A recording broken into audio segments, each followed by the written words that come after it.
My screen is visible to everybody, or should I Yeah. again? Yes, sir. It is visible. Okay. So this is what the topic I have been given. Actually, recently मुझे एक farmers के बीच में भी अभी जाना था इसी topic को लेके, तो मैं I try to made it in Hindi and I will speak everything in English also. So I think this is the topic given to me. This is desi परंपरागत IT case. So thank you very much, Chairman sir. And now I am going to start my presentation. Thank you, Dr. Chaudhary, and all the dignitaries, reporter, and participants. I am Dr. A.S. Rajput, Regional Director, Regional Center of Natural Organic and Natural Farming, Government of India, Ministry of Agriculture, Nagpur. So this is the point that what are the importance of ITKs. ITKs का meaning क्या है? Indigenous technical knowledge that demands. इसका कैसे हम collection करें? What is the method of collection and scientific validation and its regional language and its communications. This is what is most important because एक ऐसा tool है जिसको लेके हमारे किसान बहुत कम पैसे में बहुत कुछ ऐसा कर सकते हैं जो कि शायद हम लोग बहुत ज्यादा खर्च करके भी नहीं कर पाते हैं. So this is important. So it is most important. सो हमारी थाली में क्या भोजन आता है, what are we are getting every day, what we are eating. तो हमने क्या है, उसमें क्या होता है, कौन से न्यूट्रिएंट्स होते हैं, कितनी मात्रा में उसमें आपका न्यूट्रिशन होता है. जैसे अपन बोलेंगे कि कितना कार्बोहाइड्रेट है, कितना विटामिन है. So food is common point where agriculture and nutrition meets. ये जो है हमारी एक संस्था है, हमने उनके साथ काम भी किया है. तो ये हम लोग इसमें एक एनालिसिस कर रहे हैं, इसमें रिसर्च भी चल रहा है और नीति आयोग के साथ भी इसमें काफी काम चल रहा है. क्योंकि ऐसा एग्जाम्पल है, if we eat a one tomato, तो वो जो न्यूट्रिएंट हमको मिलेगा जो अभी आज के करीब बिफोर दिस ग्रीन रिवोल्यूशन हम अगर एक टमाटर खाने से जो हमको मिलता था वो आज 9 टमाटर खाने के बाद भी नहीं मिल रहा है. तो इसलिए इंपॉर्टेंट है न्यूट्रिएंट की अवेलेबिलिटी और जो हम खाते हैं उस पर क्या चल रहा है. ये बहुत ही इंपॉर्टेंट है कि पोषण युक्त न्यूट्रिशनल फूड मटेरियल हमारा होना चाहिए. तो आप देखेंगे कि अगर आप बात करेंगे तो ये average size of the operational holdings as per the different agriculture census all India का जो स्टेटस है, ये आप देखेंगे इसका. अगर हम पर हेक्टर की बात करें तो ये है लगभग, आप देखेंगे कि 1971 में 2.28 था. और जबकि यहाँ पर अगर हम बात करते हैं 2005-06 में इट इज 1.23 एंड 2010-11 में ये 1.16 हो गया. In fact actually I am already in one program, but मैंने इसको टाइम फैक्टर को ध्यान में रखते हुए अभी इमीडिएटली आप लोगों से जोड़ना चाहा. So thank you very much. जो अब हमारी जो प्राथमिकता है, what is the importance, that is most important कि प्रति एकड़ क्या उत्पादन होना चाहिए. हम बात करते हैं प्रोडक्टिविटी पर एकड़, सो इट्स नॉट गुड ना. तो ये बात एक्चुअली ये होती है कि पर एकड़ हेल्थ इज इम्पोर्टेंट. हम जो न्यूट्रिशन जो फूड मटेरियल हम खाते हैं दैट इज मोस्ट इम्पोर्टेंट पर एकड़. सो दैट इज इम्पोर्टेंट कि पर एकड़ हमारा कितना हेल्थ हमको मिलती है. What should be our importance, प्राथमिकता क्या है हमारा, जो हमारी इंपॉर्टेंस क्या होनी चाहिए हमारे भोजन में, वो not the production but it should be the health पर एकड़. तो इस तरह का पॉइंट है जो भारतीय कृषि का बीता हुआ कल जो आपको मैं बताने जा रहा हूँ, इसके हिसाब से हम अगर बात करें तो ओहो, ये ड्राइंग कर रहे हैं लोग बात, कोई बात नहीं, लेकिन इट्स नॉट गुड कि everybody is able to see my slides. Yeah, sir. Okay, nice. तो 8 से 10 पूर्व का अगर हम बात करते हैं तो एक्स्ट्रा 40 वर्ष में जो हमारा स्टेटस था जैविक एवं प्राकृतिक खेती से उत्पन्न अन्न के सेवन में, तो जिंदगी में 10 वर्ष और बढ़ाया जा सकता है, ऐसा रिसर्च की फाइंडिंग है. क्या होता है कि अगर हम क्या खाते हैं उसमें आप देखेंगे ह्यूमन बीइंग की लाइफ कितनी कम हो गई है. अर्लियर हम जो है करीब 100 साल हम लोग जिया करते थे. आज की स्थिति क्या हो रही है, कितनी बीमारियां आ रही हैं, ऐसा क्यों हो रहा है? भाई our immunity is so weak. Corona period में हमने सबने देखा है ना. On a mission to save human being अगर हम बात करते हैं तो इसके लिए एक कहना चाहिए कि एक बहुत ज्यादा एक फोकस होना चाहिए कंट्री का भी कि हमारे जो हम किस डायरेक्शन में जा रहे हैं. If you talk about the life cycle of the human being, तो it is around 60-75 years only. और अगर हम बात करते हैं अगर किसी पर्टिकुलर क्रॉप की, तो उसका कितना जो लाइफ स्पान होता है, इफ यू कंपेयर, और हम सारे एक्सपेरिमेंट जो हैं वो हम उस छोटे से एक 90 डेज की फसल पे उस पर करते हैं। तो उस पे अगर हम बात करें तो हमें उस पे कोई चीज स्प्रे करने के लिए, पेस्टिसाइड स्प्रे करने के लिए एक्सपेरिमेंट हम प्लांट्स पे करते हैं। इस पे अब बहुत जरूरत है, गवर्नमेंट को भी थिंक करना है। नाउ वी आर प्लानिंग कि एक प्लांट हॉस्पिटल बनना चाहिए जिसमें हम इस तरह के एक्सपेरिमेंट, जैसे कि चूंकि वो एक ऐसा सेक्टर है कि हम क्रॉप के बारे में वी कैन नॉट टॉक, परंतु हम उनको रियलाइज कर सकते हैं कि हम उनको क्या खिला रहे हैं, क्या what kind of nutrients is being supplied to all kind of crops, vegetables हो, एग्रो फॉरेस्ट्री का हो। तो फॉरेस्ट का बहुत बड़ा रोल है, एक्चुअली इग्निशन होता है कि किस तरह से जड़ें जो होती हैं वो नीचे जाती हैं और शूट ऊपर जाता है, और उसके नीचे अगर हम देखें कि क्या स्थितियां होती हैं, ऐसा कौन सा एक्टिविटी होती है, क्या माइक्रोबियल एक्टिविटी होती है जिसकी वजह से ये जो हमारा स्टार्च है या कार्बोहाइड्रेट है वो किस तरह से इग्नाइट होके और फिर ये सारी प्रोसेस शुरू होती है, रूटिंग शुरू होती है, शूटिंग शुरू होती है। It's very important to understand the life cycle of plants and human being and animals also. उस दिशा में काफी कुछ चलने के लिए बहुत जरूरत है। तो हरित क्रांति से उत्पादन तो बढ़ा, नो डाउट, ग्रीन रेवोल्यूशन से हमारा उस समय इंपॉर्टेंट था, जरूरत थी, लेकिन आवश्यकता भी घट गई, ये रिसर्च की फाइंडिंग है। और आपको मैं बताना चाहूंगा कि बहुत सारी डिजीज जैसे एनीमिया, रेस्पिरेटरी ट्रैक्ट इलनेस, आपकी बोन्स की डिजीज हैं, बहुत सारी फ्लोराइड्स वगैरह हो रहे हैं, जो मांसपेशियों की बीमारियां हैं, विचित्र की बीमारियां हैं, अल्प आयु में मृत्यु और कैंसर जैसी परेशानियां जो हो रही हैं, कैंसर ट्रेंड चल रही है। तो इस तरह की बहुत सारी जो हमारी फाइंडिंग्स हैं, रिसर्च फाइंडिंग्स हैं, है ना, ओवर द मतलब इंटायर वर्ल्ड की बात कर रहा हूं मैं, और ये जो एक रिसर्च पेपर की फाइंडिंग है जो हम आपको बता रहे हैं, तो इस वजह से हमें ये देखना जरूरी है कि अभी हमें प्रोडक्शन पर एकड़ की बजाय हमें हेल्थ पर एकड़ पे फोकस करने की जरूरत है। तो food is a common point where agriculture and nutrition actually meets together, ये है। तो ये आपसे छोटा सा मैंने इस स्लाइड के माध्यम से शेयर कर रहा हूँ। ये पोषक तत्वों का अगर हम बढ़ता असंतुलन देखें तो 1950 में केवल आपको ध्यान होगा कि नाइट्रोजन की कमी हुआ करती थी, only nitrogen was deficiency of nitrogen was there, and after that it is 1960 and 1965, 1970, 1975 में आप देखेंगे तो इसमें नाइट्रोजन के साथ आयरन, फास्फोरस, जिंक, पोटेशियम की भी हो गई। इसके बाद 75 में हमारे पास सल्फर की भी कमी आ गई। फिर 1980 में आप देखेंगे इसी तरह से जो है हमारे साथ जो है 80 में मैग्नीज की भी कमी आ गई। फिर 1990 में आप देखेंगे इस तरह से, 2000 में आप देखेंगे तो मोलिब्डेनम की भी कमी है।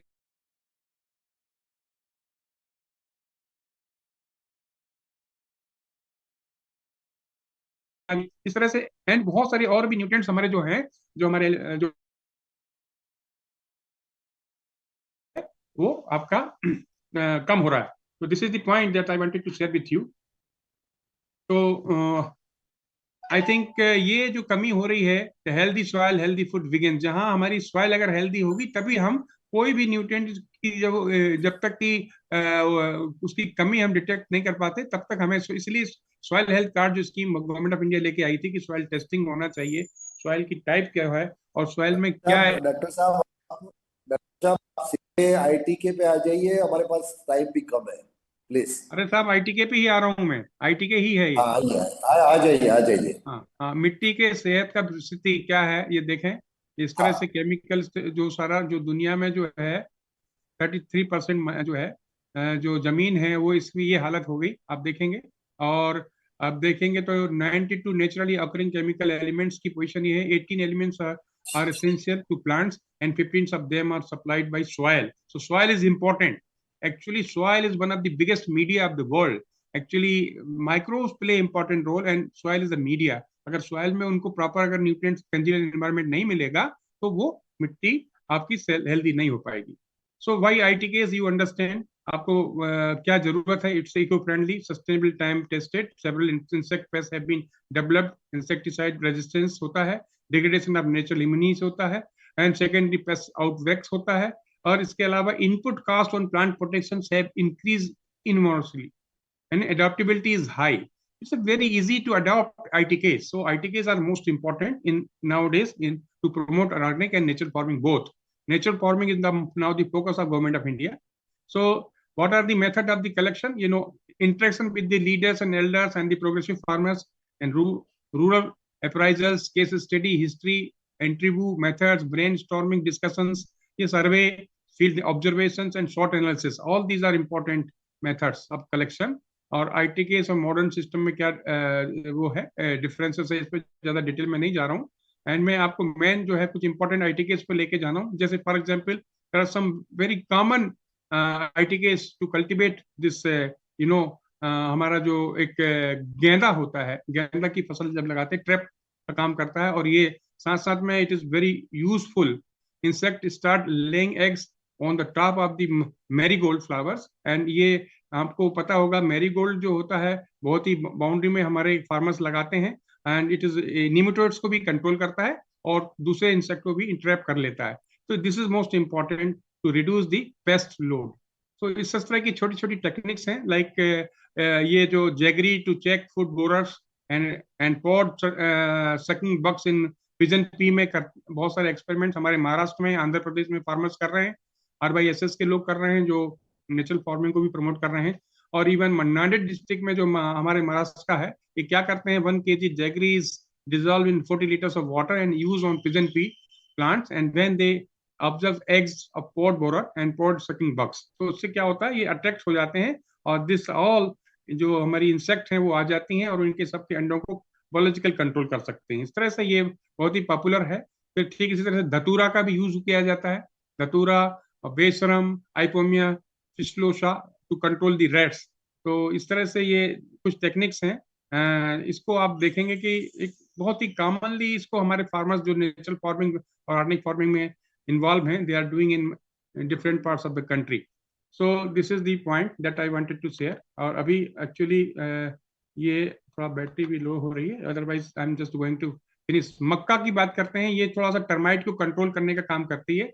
तो आप देखेंगे कि लगभग जो है 10 से 12 ये अर्थन पॉट्स में हम डाल देते हैं. 2 पॉट्स पर एकड़ के लिए पर्याप्त होता है. इसको मटके के अंदर ये हमारा जो मक्के का कॉर्न का जो सीड को निकालने के बाद जो बचती हैं गिल्लियां, उनको भर देते हैं और उनको अलग अलग जगह पे हम जब उनको गाड़ देते हैं मिट्टी में, तो क्या होता है कि इसको कपड़े से बांध देते हैं उसके जो माउथ को. और इस तरह से सारी की सारी जो हमारी ये है टर्माइट उसके अंदर चली जाती है and it can be biologically control हो जाता है उनको. और इस तरह से कर सकते हैं. देन इसके अलावा काउ यूरिन बेस्ड बहुत सारे प्रोग्राम हैं जिसमें आपको वैलिडेशन हुआ है. साइंटिफिक बहुत यूनिवर्सिटी ने जो साइंटिफिक वैलिडेशन किया हुआ है वही प्रोडक्ट्स हम आपको बताएंगे आगे चल के. जैसे फॉर एग्जांपल के लिए देखें, ये जो when we are in government and when we are doing in our own system, this is that actually system that I wanted to share. ये बीजामृत जो है इसको भी साइंटिफिकली वैलिडेट किया गया है. जो बीजों के लिए अमृत होता है उसमें cow urine 5 litre, cow milk 1 litre, lime 250 grams and water 100 ml. इस तरह से ये इस तरह का इन सब का यूज करके इसको साइंटिफिकली वैलिडेट किया है तमिलनाडु एग्रीकल्चर यूनिवर्सिटी ने कोयम्बटूर ने और CSK HP के भी पालमपुर ने. तो ये इस तरह से बहुत सारी जो यूनिवर्सिटीज ने इस तरह के इनको भी साइंटिफिकली वैलिडेट किया है. जैसे गो संजीवक है, इसका भी इस तरह से प्रोग्राम इट्स वेरी टेस्ट, मैंने बहुत ही लो कास्ट है और फार्मर्स कैन यूज इट. बहुत सारी कृषि सखियां और हमारे गुजरात में बहुत सारा इस तरह का जो है आदरणीय जो हमारे गवर्नर साहब हैं आचार्य साहब, उनके द्वारा जो है ये काम इस तरह से प्रमोट किया जा रहा है गो संजीवक के माध्यम से. और भी दूसरा इस तरह के बहुत सारे जैसे इंग्रेडिएंट्स हैं उनके, और मल्चिंग है, वो सारा आपने ऑलरेडी सुना है तो उसमें ज्यादा डिटेल में नहीं जाऊंगा. जीवामृत को भी साइंटिफिकली वैलिडेट किया. It's very good, it's very popular in Maharashtra and Madhya Pradesh, Chhattisgarh and in Gujarat also. Cow dung 10 kg, cow urine 10 litres, jaggery, ये सब जो है इस तरह से इसको राइजोस्फेरिक सॉइल लेके किसी फ्लोर का हमारा जो आटा लेते हैं पल्सेस का बेसन, उस सबको मिला के एक ड्रम में तैयार किया जाता है. It's very useful. और इसको अलग अलग इंटरवल्स पे बिफोर फ्लावरिंग भी और बिफोर सोइंग हम इसको डालते हैं और 21 डेज के इंटरवल पे डालते हैं. बहुत ही बढ़िया है. इसके अलावा बिल्व रसायन जो हमारा बेल का, जो आपको पता होगा बेल एक ऐसा पौधा है जिसका सब कुछ इंपॉर्टेंट है. इसको बेल पत्र शंकर जी को भी चढ़ाया जाता है. वही बेल है, उसका जो आप अगर बिल पाउडर बना सकते हैं या उसका सीधा का सीधा लेके आप जो है लगभग 5 kg फ्रेश बिल को डिजॉल्व करेंगे 20 लीटर में और उसमें लगभग 1 किलो जैगरी को मिलाते हैं और लगभग एक महीने के बाद में इसको हम तैयार करके रेडी कर लेते हैं. It's very good source of potassium. In such if we apply this potassium, it the efficacy of this potassium is better than the chemically applied potassium. So इस तरह से बहुत सारे ये सोर्स हैं पोटेशियम के, इसी तरह से azolla can also be use. फिर एक हरड़ रसायन है जिसको हम बोलते हैं हरड़ रसायन, इसको आयरन का सोर्स मिल जाता है इससे। एट 2 kg of हरड़ in 10 liter of water, then add 20 gram of फिटकरी after 6 days, filter and spray these solutions after every 15 days intervals। तो इसका बेनिफिट क्या है? इट इंक्रीज आयरन, जो आयरन की डिफिशियंसी जिस सॉइल में है इसके लिए बहुत ही अच्छा है ये। इट कैन बी यूज और नेचुरली अवेलेबल है, जंगलों में भी बहुत सारी जगह में किसानों को ये मिल जाती है बहुत आसानी से, बहुत कम पैसे में तैयार हो जाता है। फिर ब्रह्मास्त्र है। ब्रह्मास्त्र के ब्रॉड स्पेक्ट्रम बॉटनिकल पेस्टिसाइड है, इसके बारे में ज्यादा बताने की जरूरत नहीं है। Every farmers know, all progressive farmers know it very well. ब्रह्मास्त्र, अग्न्यास्त्र एंड नीमास्त्र, इन सब का भी हम प्रयोग कर सकते हैं। This is also under the ITKS, इसका साइंटिफिक वैलिडेशन भी हुआ है। Crush 3 kg neem leaves in 10 liter of cow urine. Crush 2 kg custard apple leaves, 2 kg, all 2 kg papaya leaves, pomegranate leaves, and 2 kg guava leaves in water. Mix the mix the two bit and boil 5 times at the same interval till it becomes half. जब आधा बचेगा तब तक गर्म करें, फिर इसको 24 घंटे के लिए जो है छोड़ देंगे। इसके बाद में इसको फिल्टर करके किसी अच्छे कपड़े से फिल्टर करेंगे और इसके बाद में इसको हम स्टोर करके बॉटल्स में रख सकते हैं फॉर 6 मंथ। और इसका जो डाइल्यूट करना है इसको, it is very important to dilute it before utilization. 2 to 2.5 liter of this extract to add to the 100 liters of water for 1 acre. So it's very good useful for the sucking pests and food and pod borers. तो इस तरह से ये बहुत ही आसान तरीके से ब्रह्मास्त्र बनाया जा सकता है। फिर अग्न्यास्त्र तैयार कर सकते हैं आप इसी तरह से। क्रश 1 kg आइपियोमिया लीफ जो बेसरम होता है, 500 gram hot chilli, 500 gram garlic, 5 gram neem leaves in 10 liter cow urine. Boil the suspension 5 times till it becomes half. Filter squeeze this extract, store in a glass और प्लास्टिक बॉटल्स में रख देंगे। 2 से 3 litre extract को हम जो है dilute करके 100 लीटर में डाइल्यूट करके इसको हम 1 एकड़ के लिए यूज करेंगे। It's a very useful against leaf roller and stem and food pot borers, so very important. फिर अगर नीमास्त्र यानी नीम के पत्तियों के द्वारा बनाया जाता है, 5 kg Neem leaves in A water, 5 litre cow urine, 2 kg cow dung, ferment for 24 hours with intermittent stirring, filter, squeeze, extract and dilute to 100 liters. Use a foliar spray 1/1 acre. Useful against the sucking pests and mealybugs. तो ये important है। अमृत पानी, इसको हमारी नीरी ने scientifically validate किया है नागपुर से, और इसके इंग्रेडिएंट्स हैं cow dung 10 kg, Honey can be replace by jaggery of 500 grams, देसी काउ घी और mustard oil we can take instead of ghee, and water 200 liter, and then use soil fertility enhancer at the rate of 200 liter per acre। तो इस तरह से ये scientifically validated होकर अमृत पानी का यूज कर सकते हैं, हमारे किसान कर रहे हैं जो ऑर्गेनिक फार्मिंग करते हैं, नेचुरल फार्मिंग यहाँ। और पंचगव्य बहुत ही फेमस है, आपको सब पंचगव्य के बारे में जानकारी है। Panchagavya is an organic product having the potential for promoting growth and providing immunity in plant system. Plant play very important role, जैसा प्लांट की बॉडी है ऐसे हमारी भी बॉडी है, सिमिलर टू, बिकॉज हमारा जो ब्लड काम करता है वैसे ही उनका क्लोरोप्लास्ट काम करता है। इंग्रेडिएंट्स आप जानते हैं पंचगव्य के, इसमें 5 आइटम है गाय के, जो काउ डंग है, काउ आपका जो है स्लरी है, फिर काउ मिल्क है, काउ यूरिन है,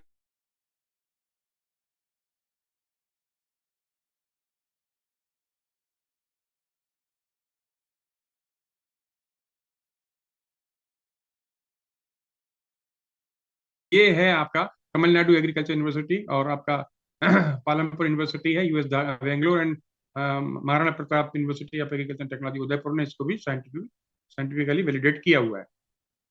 और फिर ये अभी आपको just wanted to share the नारियल छाछ घोल है, जिस एरिया में स्पेशली इन भुवनेश्वर आपका जो इस तरह का आंध्रा का कुछ एरिया है जहां पर नारियल बहुत अच्छा होता है, वहां पर हम इसका काफी हमारे प्रोफेशनल फार्मर यूज कर रहे हैं।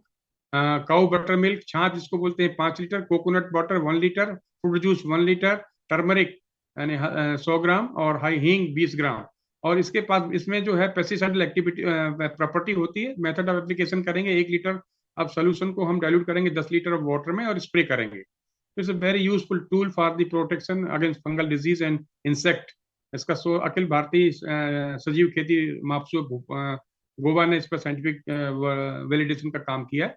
और इस तरह से ये आपको छोटा सा हमने एक अपना ITKS का कम पीरियड में आपको just I want to share, go to the people, live with them, learn from them, love them, start with them what they know, build with what they have, but with the best leaders. When the work is done, the task accomplished, the people will say we have done this ourselves. ये जो है लॉटसू ने कहा था 700 BC में। सो एक छोटी सी कविता के साथ, जैविक खेती, प्राकृतिक खेती गहन गंभीर, पग पग रोटी डग डग नीर। This is one of the scenario of the Manipur of India, Imphal. Especially that this is the market run by the women, or especially the natural produce.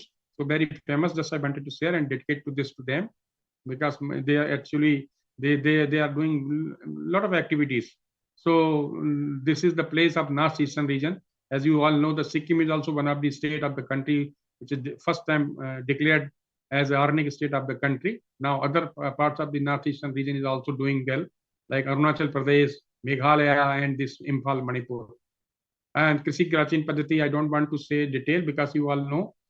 Is this is the atmosphere or death sphere? लोग जो urbanization कर रहे हैं, plants का role बहुत important है. So this is the atmosphere or death sphere, you can understand. Development हो, लेकिन similarly in case of water depletion, ground table you can see. ये स्टेटस है. What are you file to just एक इसका status आप देख लीजिए कि पहले 800 मीटर पे पानी नहीं मिलता था, पहले हमको 200 300 पे मिल जाता था. अभी स्थिति ये हो रही है कि इसका जो जल स्तर हमारा डे बाई डे चला जा रहा है और हम ग्राउंड वाटर को स्थिति खराब हो रही है. रेन वाटर हार्वेस्टिंग के बारे में we are not thinking. That is most important कि अभी इस डायरेक्शन में भी हमें सोचने की जरूरत है. There are lot of ITKs in this field also. So आपके फूड प्लेट में कितना जहर होता है देख लीजिए. इसको अगर हम जानेंगे तो बहुत सारे पेस्टिसाइड का लेवल आपको पता चलेगा. हम बहुत ही डेंजरस पेस्टिसाइड का जहां स्प्रे होता है वो सब्जियां वेजिटेबल्स को खा रहे हैं. तो इसीलिए आपकी पेस्टिसाइड की क्या स्थितियां हैं, just I wanted to share. और एक इम्पोर्टेंट बात है जो मैं शेयर करना चाहता हूँ as a for the research purpose, कि पत्ते दिन में बढ़ते हैं, जड़ें रात में बढ़ती हैं. ये देसी किसानों को पता है, क्योंकि आपको मालूम होना चाहिए कि पत्ते दिन में फोटोसिंथेसिस करते हैं, एक्टिविटी होती है, और रूट्स में माइक्रोबियल एक्टिविटीज होती है, कंजेनियल एनवायरनमेंट होता है, and they start and our vesicular muscular mycorrhiza start working specially in night. Right, this is the point. और एक और ही इम्पोर्टेंट बात है जो इस फोरम के माध्यम से, मैं इस प्रोग्राम के माध्यम से आपको हमारे जो आज के हमारे टिम्बड़िया साहब हैं उनको मैं समर्पित कर रहा हूँ. खरपतवार वह पौधा है जिसके गुण खोजे नहीं गए. इसमें खरपतवार की या कि बीट्स की कोई गलती नहीं है. We have to study. There are lot of plants जो हम जिनको बेकार समझते हैं, उनके अंदर बहुत सारे औषधि गुण होते हैं. So this is my very interesting submission to all of you that खरपतवार के वेस्ट ना समझें, उसका उपयोग करें. उसके बहुत सारे इंपॉर्टेंस हैं, and that can be one of the best remedy for various problems. तो इस पे काफी कुछ है जो हम बाद में कभी शेयर करेंगे. Thank you very much.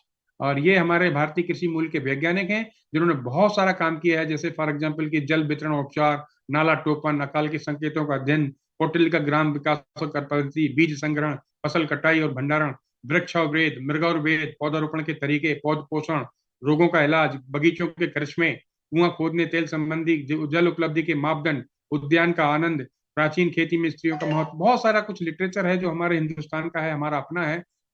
तो जो आज हमें उस पर साइंटिफिकली जो आज हम अगर बात करें तो दे हैड वर्क, और हम जो है नेचुरली हम काम कर रहे थे. हमारा इंडिया में जो हमारे किसान थे उनसे सीखने की जरूरत है बजाय उनको सिखाने की.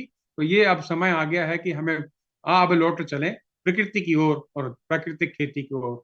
ये मेरा सबमिशन है. और ये आज प्राकृतिक खेती के जनक जो थे, जो नो डाउट इनको हम जापान के जो सेन मासुनुबु फुकुओका के नाम से भी जानते हैं. ये प्राकृतिक खेती के बारे में सबसे पहले इन्होंने इग्निशन लिया. He is the man, so we should salute him first. That's what I wanted to submit his photograph here. And this is one of the another example in Madhya Pradesh. One progressive farmer he used to visit our centre several times. तो उन्होंने कुछ अपना खेत पहले chemical farming करते थे, बाद में इन्होंने जब नेचुरल फार्मिंग और ऑर्गेनिक फार्मिंग में आ गए तो उनके पेड़ जो कभी फल नहीं दिया करते थे उनमें भी फल आना शुरू हो गया था. तो इसको कहते हैं जैविक खेती और प्राकृतिक खेती का कमाल. तो प्रकृति का समग्र समझना बाकी है. सफल खेती के लिए सभी आवश्यक तत्व प्रकृति में उपलब्ध हैं. उनका भरपूर प्रयोग कर खेती की लागत खर्च कम कीजिए और हमें हमारे जो स्वास्थ्य को अच्छा रखिए. ये हमारा एक सजेशन है, समग्र आपको सबमिशन है इस फोरम को. और फसल को केवल सिंचाई नहीं, सूक्ष्म जलवायु भी चाहिए जो आसपास के मेड़ों पर लगाए गए विभिन्न प्रकार के पेड़ पौधों से बनती है. इसलिए जो बड़े हमारे बरगद के पेड़ होते थे या इसके पेड़ होते थे, इनका बड़ा महत्व होता है। इनके नीचे की जो मिट्टी होती है बहुत ही फर्टाइल होती है, क्योंकि माइक्रोबियल एक्टिविटीज होती हैं वहां पर। Lot of microbes are available in there, so this is important for, अगर हम बात करें प्लांट इकोलॉजी की। इसीलिए अगर हम छोटी सी भी एग्जांपल देना चाहेंगे कि there are 1000 species of plants are known have to have insecticide properties, 300 species with repellent properties, 330 species producing insect growth regulatory IGR properties. Okay, तो इस तरह से there are wide scope for the use of the organic manure which can be prepared from plants part as well as from animal by product. तो ये जयराज साहब ने 2002 में ही कह दिया था। तो बहुत सारी चीजें हैं जो हमें हमारे हमारे जो मतलब हिस्ट्री से मिल रही हैं। हमारे देसी परंपरा ज्ञान है, हमारे बुजुर्गों का ज्ञान है, ये बहुत ही इंपॉर्टेंट है। इसको भी हमारे साइंटिस्ट हैं जैसे ग्रेनियर हैं, बासु हैं, उन्होंने ऑलरेडी 1998 में 2009 की स्टडी है, I am not talking about present time. इसमें indigenous knowledge refer to not only to the knowledge of indigenous people but also the intellectual property of the other communities. Traditional knowledge जो है वो हमारे सभी tribals का भी है, उनको भी मैं रिकॉग्नाइज करता हूँ यहाँ पे। तो स्वास्थ्य सबसे बड़ी पूंजी है, इसका कोई विकल्प नहीं है। मनुष्य जो खाता है वो वैसा ही बनता है, जो बोता है वैसा ही खाता है। तो परंतु क्या बोना है और क्या खिलाना है ये केवल एक ही व्यक्ति के हाथ में है, और वो है हमारा अन्नदाता यानी किसान। तो उसको समझना है, उसको हमें सही डायरेक्शन में ले जाना है, क्योंकि सबसे exploited now agriculture is in danger. कुछ हमारे और इस तरह के जो टेक्निकल, हम आपको ज्यादा समय नहीं लेना चाहूंगा मैं, बिकॉज हमारे बहुत सारे प्रोग्रेसिव फार्मर्स हैं जो अलग अलग तरह की इनोवेटिव टेक्नोलॉजी कर रहे हैं। जैसे 20 फीट के ऊंचे गन्ने से लगभग 50 लाख रुपए की कमाई कर रहे हैं। एग्जाम्पल्स हैं, ऐसा नहीं है कि हम केवल ये कहते हैं कि केवल, और आज की डेट में monocropping is harmful. So in natural farming and organic farming there multi cropping is most important, और उससे हमें क्रॉप कॉम्बिनेशन को लेके चलना होगा। तभी हमारे, जैसे फॉर एग्जांपल ये गन्ने की किस्म है K238, इससे 20 फुट की ऊंचाई का गन्ना होता है, उससे इतना प्रोडक्शन होता है कि हमारे किसान ने 50 लाख रुपए तक की कमाई करी है। इसी तरह से एक लेडी है जो हमारा, उसने जो है उधर मैनपुरी की महिला ने अपने घर में शुरू की केसर की खेती, इसने एरोफोनिक्स तकनीक का अडॉप्ट किया है। इस तरह की कुछ आईटी के इनोवेटिव आइडियाज की हमारे फार्मर्स को ज्यादा जरूरत है। जैसे मिलिया डूबिया खेत के चारों तरफ लगा दें तो आपको मिलेगा पैसा ही पैसा। इस तरह से हम लोग आईटीकेएस को जाके इस टेक्नोलॉजी का यूज करके आगे बढ़ सकते हैं। और आप देखेंगे this is are dedicated to the bulls and cow of the country. दो बैलों पर भार कम करने के लिए एक सरल आविष्कार पशु प्रेमी द्वारा एक महान कार्य किया गया। तो ये जस्ट मैं आपको इस स्लाइड के माध्यम से शेयर कर रहा हूँ। एंड आप सबको धन्यवाद, थैंक यू।